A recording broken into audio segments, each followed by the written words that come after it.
this morning around 10. That was summit. Summit brings together, it's always chaired by the president, and the deputy president is a member. And so as cabinet secretaries, we had presentations to make, but the summit also incorporates the county governors. So we had presentations to make, and something interesting is that every issue that was raised touched on money. So I had no choice. Actually, immediately we finished, I had to run here. I even didn't wait for the photo session. That's how serious I took this engagement, and how I wish that my initial plan of coming here at 2 or 2:30 succeeded. But what could I have done? The boss is always the boss. So poleni sana, it is my hope that you have forgiven me for coming in late. And I know it is at a price, especially on you, who are supposed to have left here earlier. But now, allow me to shorten the next steps of engagement. We would have had good time, maybe 2 hours or so, to engage. But unfortunately, because we are starting late, you'll allow me to shorten so that we make maximum productive use of the time that we are going to have here. Is that okay? So my official speech will be very short. Then I will bring some highlights, bring out some highlights like off-the-cuff remarks. Then I will allow you to intervene, maybe ask questions or make some suggestions, and then I'll come back for like 3 minutes or to 5 to just respond or summarize, and then we'll call it a day. But thank you very much for coming. Comrades, power! You know, you remind me of my time several years ago. I don't think you want to know when I left campus. Chances are you are all not born by then. 1996, were you alive? You were? Just a few of you. So, representatives from the University Students Association, esteemed student team members, distinguished guests, ladies and gentlemen, good evening. It is a privilege to stand before you here today as we launch the National Budget Students Forum, an occasion that underscores our shared commitment to shaping Kenya's future through inclusive, transparent, and forward-thinking economic policies. Today's gathering is more than a ceremonial event. It is a call to action for the youth, who are the heartbeat of our nation's progress.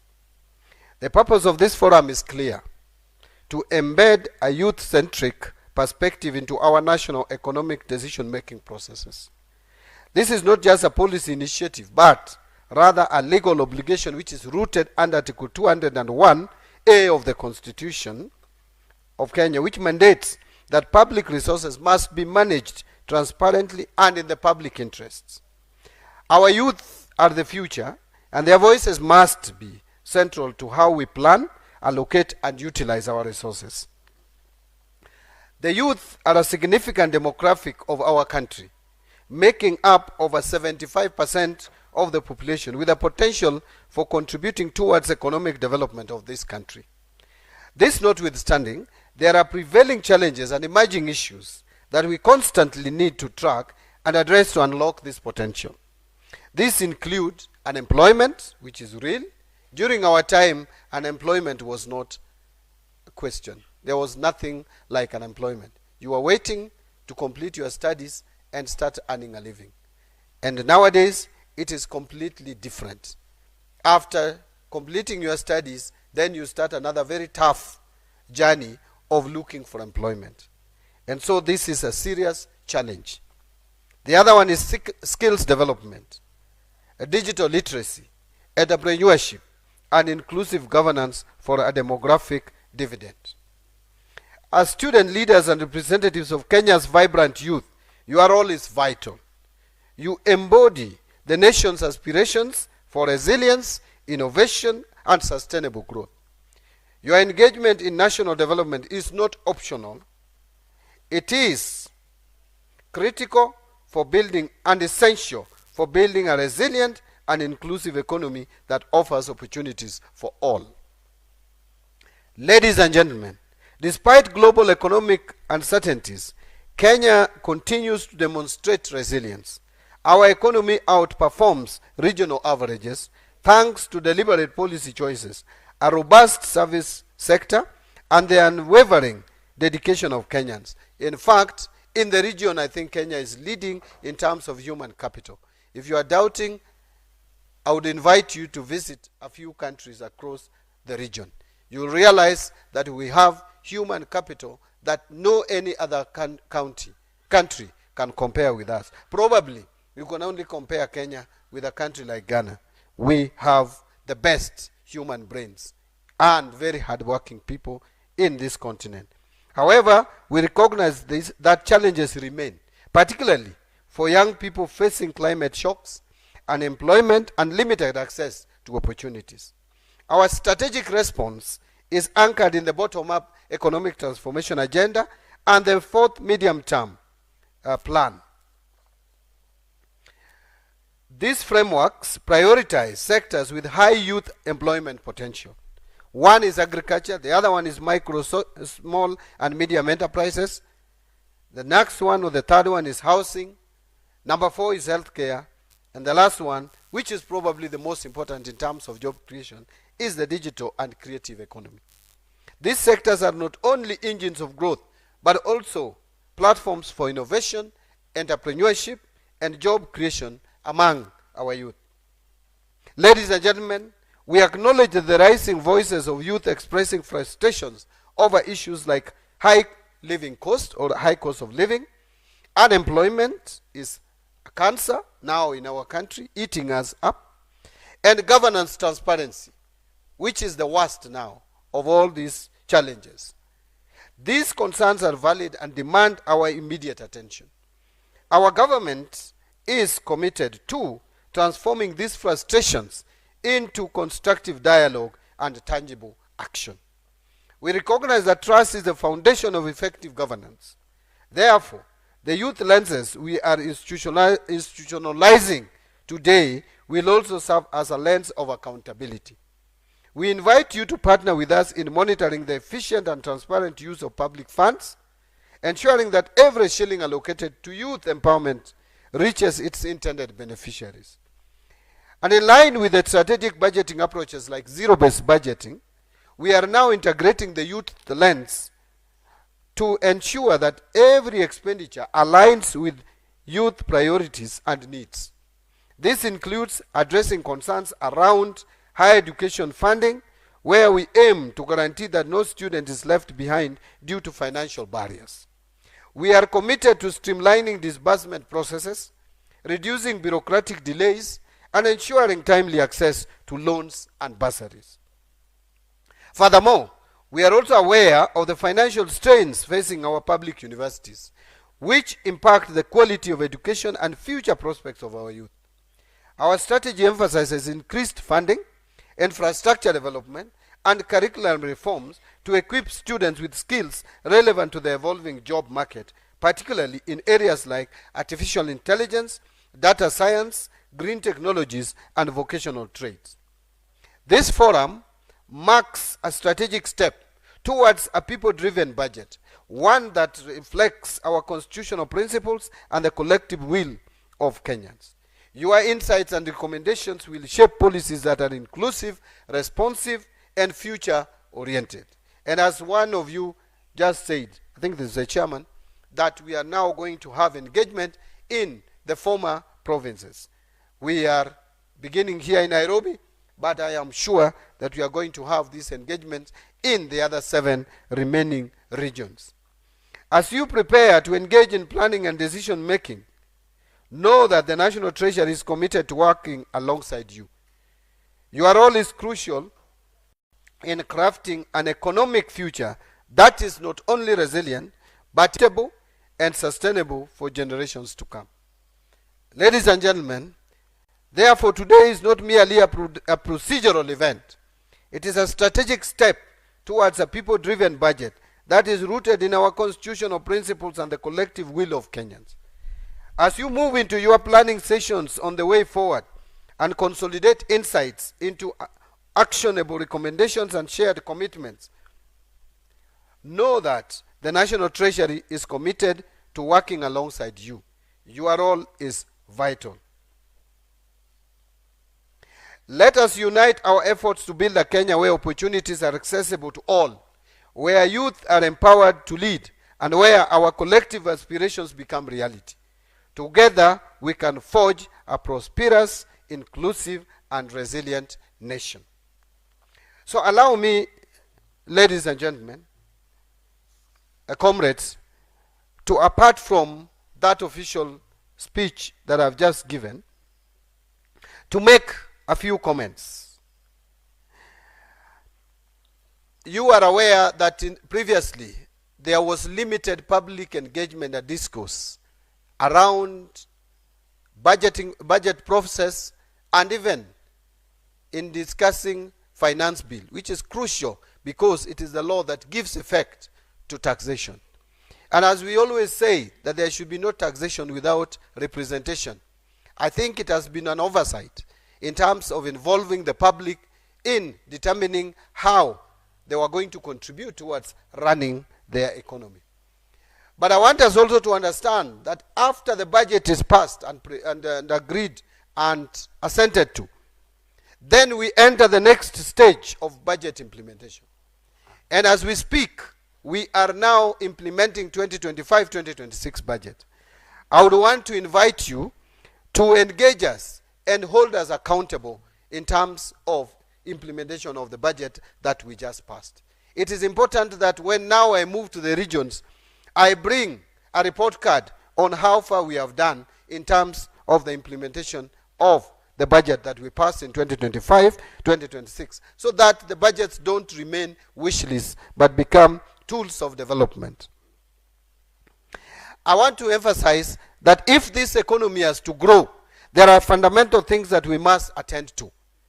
One, we must give emphasis to digital superhighway and creative economy, as I said in my official speech. But I want to tell, thank you for that.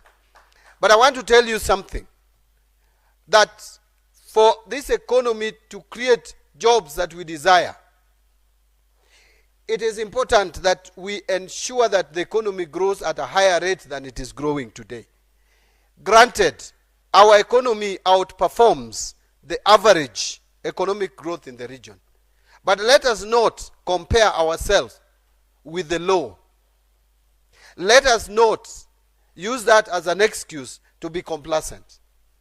Economic growth of 4.7 as it were in 2024, or 4.9% as it was in the first quarter of this year, or 5% as our economy grew in the second quarter of this year, and at 5.1 or 5.2 that we projected to grow in the third and fourth quarter, cannot create enough job opportunities to accommodate the over 800,000 young Kenyans, very knowledgeable, well-trained, entering the job market. Analysis have demonstrated that we need at least 7% of economic growth to be able to create employment or job opportunities that would keep pace with the number of youth that come out of colleges and training institutions. Therefore, how then would we realize an economic growth of 7% and above? It is important to note that that cannot be realized unless we still invest in infrastructure in this country. And the infrastructure that I'm talking about begins with roads. The roads that in this country, the roads leading to some of our major trading partner states are not in a state that would help spur and maintain economic growth and trajectory that we want. Take, for example, the road leading us to Uganda, which is a major trading partner for Kenya. It is in a terrible state. The road leading to Tanzania, Nairobi-Namanga Road is not in a good condition in terms of traffic flow. But apart from that, we have other roads. Just coming here was a nightmare for me. I left State House. To reach here, I took over 30 minutes. I was taking 30 minutes and I have a lead car. Assuming I didn't have the lead car to misbehave on the road. Because what I've done to reach here was just basically misbehaving. Moving on the wrong side of driving on the wrong side of the road. How many of you have that privilege to misbehave? None. Is that not true? And that cannot help our economy to grow. Thika Road, which used to be a fantastic road, is now not in the state that we would want to be proud of. Therefore, the road sector needs to be looked into. Let me summarize quickly. The other sector that we must address is energy sector. You cannot attract direct foreign investment into your economy if your energy supply is not reliable and is costly. So reliability and cost effectiveness of the energy sector, of the energy prices, is very critical for any economic progress. But we don't have that advantage at the moment. We must address that. The third area is the area of irrigation and food sufficiency. You cannot continue to rely on rain-fed agriculture and expect to be sufficient in food production. You cannot. You must look for ways of ensuring irrigated agriculture. And I will give you an example. We have a project that is running, and I'm sure you have read about it. If you have not been to Galana Kulalu, you must have read about it. You will hear about it. Galana Kulalu is a project that personally I'm very proud of. But you can only be able to put 10,000 acres under irrigation with the current arrangement. For us to move a step further, we need to do a dam to be able to irrigate at least 200,000 acres of land, and that is achievable. Right now, by the end of this year, we will have irrigated about 5,200. Each acre produces 35 bags of maize. We are now harvesting on 1,500 acres. That is already under irrigation. Each acre, 35 bags. Twice a year, 70 bags. Times 200,000, you can produce 14 million bags of maize from Galana Kulali. What is our maize deficit in this country? Is averaging 10 to 15 million. Therefore, Galana Kulali alone, if we were to do that dam, it is possible to fill the deficit that we have for maize in this country. And by the way, if we do not address the issue of food sufficiency, that we are still going to import food into this country, where we spend 500 billion Kenya shillings every year, we are going to affect our forex reserves, and we are going to spend taxpayers' money on that. Therefore, we must do more dams to irrigate our farms, and we have fertile land to produce enough for ourselves. We can produce sugar. Already in a Bora scheme, we are putting 50,000 acres into irrigated agriculture for sugar production. Let me now explain why I'm giving you all these statistics, including our airport. This airport must be done. My friends, I know you people don't travel a lot. That I am very sure. But some of you travel. If you travel, you will agree with me that our airport is a shame for an economy like Kenya. We are being outperformed by Ethiopia, Rwanda. Rwanda is a very tiny economy. Kenya is the biggest economy, East and Central Africa now. We have overtaken Ethiopia. Ethiopia used to be the largest economy. Kenya is now the largest economy. We are number 6 in Africa. We are a big economy. You can only compare us to South Africa, Egypt, Nigeria, Algeria. Those are the economies you compare Kenya with. Not these small economies like Burundi, Rwanda, Uganda. These are our juniors. And therefore, if you go to these countries and you find the airport is well developed, I was in Angola, I felt ashamed. They have a fantastic airport. Only that their efficiency is very low, rock bottom. So you take too much time to be cleared. If you give that airport to Kenyans who are very fast in the way they do things, with the efficiency we have, Kenya would attract more and more tourists, attract more business people coming here. So why I was raising all this is that we must think outside the box. Because really, for us to do these infrastructure projects, ladies and gentlemen, we cannot do them with your taxes. It is impossible.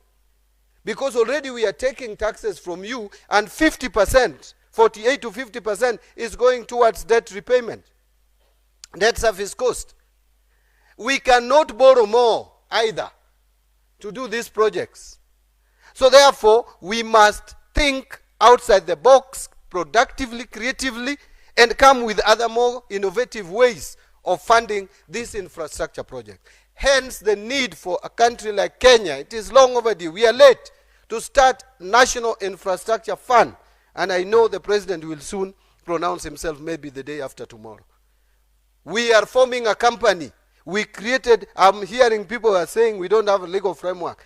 People have not read that government-owned enterprises law, which was assented to a few days ago, is very elaborate on how to form such companies with the business and commercial mind.